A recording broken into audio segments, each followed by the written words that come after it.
What's going on, everybody? Cleepus Tech here, coming back at you with another video. In this video, I'm going to be giving you some reasons why you might not want the Motorola Moto G Power 5G. Now, keep in mind, this video does not mean this is a bad phone, and in fact, a lot of things I'm going to be going over are not really that important. That being said though, there are some things you're probably going to want to watch out for, just to avoid any potential disappointment. Now, as always, if you do end up wanting to learn more about this phone, definitely check out the description, where I will be linking to several other videos about it, as well as some information about pricing, availability, and some of my favorite smartphone accessories. But with that being said, let's get into it. So my first reason why you might not want the Motorola Moto G Power 5G is the materials. Now, on one hand, this phone does have a sleek, modern design that honestly looks pretty nice. The build quality is also at least decent, and the phone doesn't feel like it's about to fall apart, so definitely not really bad there. But keep in mind, aside from the display, the device is made entirely of plastic, and while on one hand this is not necessarily a terrible thing, keep in mind plastic is definitely not nearly as durable as other materials. So at the very least, I definitely recommend using a case with this phone, because I'm pretty sure if you drop this thing on like concrete, it's going to be completely done, whereas, for example, my iPhone 13 is made of glass and metal, and one time I dropped that thing on the street when I was getting out of an Uber, and it actually did end up being completely fine, surprisingly. But in comparison, I feel like if you did the same thing with this phone, it would probably get damaged a lot more. So my point is, on one hand, the plastic doesn't feel terrible. I mean, the build quality in general is definitely not bad, but if you are going to be in a more rough environment where you're more prone to dropping your phone, I would definitely recommend taking extra precautions, like getting a case and using a screen protector, just to help a little bit with the durability. My second reason why you might not want the Motorola Moto G Power 5G is because it doesn't have an ultra-wide camera. Now, as far as the camera setup goes, up front,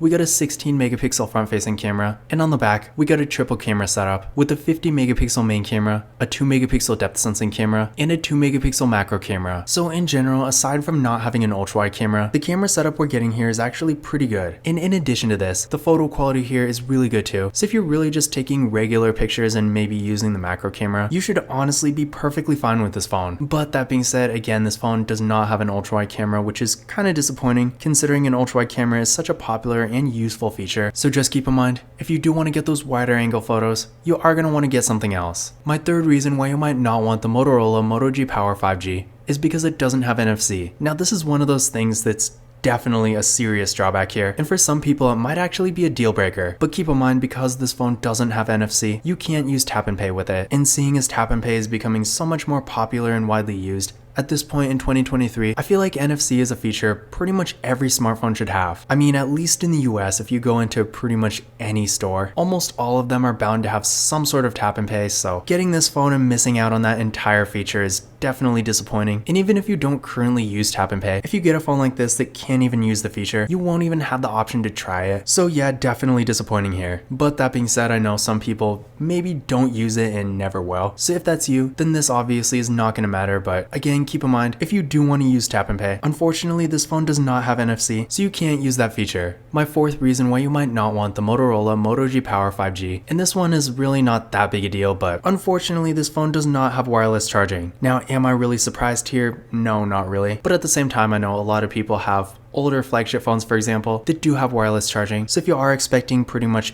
every phone in 2023 to have it, keep in mind at this point, while there are some really affordable phones that do, wireless charging is still more of a feature only flagship phones have. And while this is kind of understandable, it is more of a premium and not entirely necessary feature. At the same time, it definitely does make things a bit more convenient, especially if you're traveling, for example. Sure, with a 5000 milliamp hour battery, this phone does have really good battery life, but if you're in the city and constantly taking pictures all day during a trip, you might want to have like an extra battery pack or something like that. And without wireless charging, you're going to have an annoying wire in your pocket. Whereas if you do have wireless charging, you can get a battery pack like this and just put it on the back, and it definitely makes things a bit more convenient. But unfortunately, again, this phone does not have wireless charging, so you can't do that here. So if that is a feature you care about, you might want to get something else instead. And then finally, my fifth reason why you might not want the Motorola Moto G Power 5G is because it can't record 4K videos. Now, just like the wireless charging and honestly a lot of features I talked about in this video, this feature is definitely not like absolutely necessary for survival, but at the same time, it is a nice thing to have, especially considering nowadays most TVs are 4K, and it's nice to record a video on your phone and have it be able to play in the full resolution on your TV. Now, I don't know how many people are actually doing that, but all the same, having the option to record 4K videos is always a nice thing. And even though pretty much no phone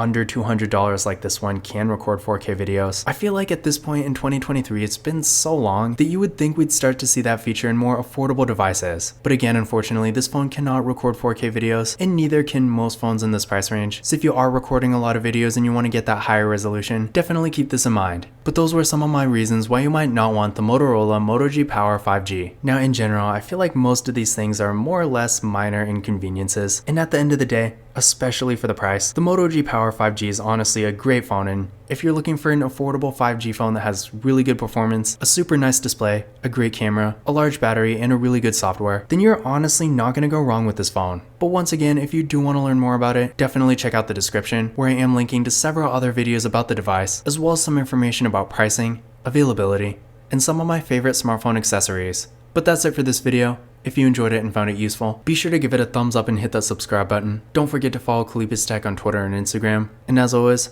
I will see you in the next video.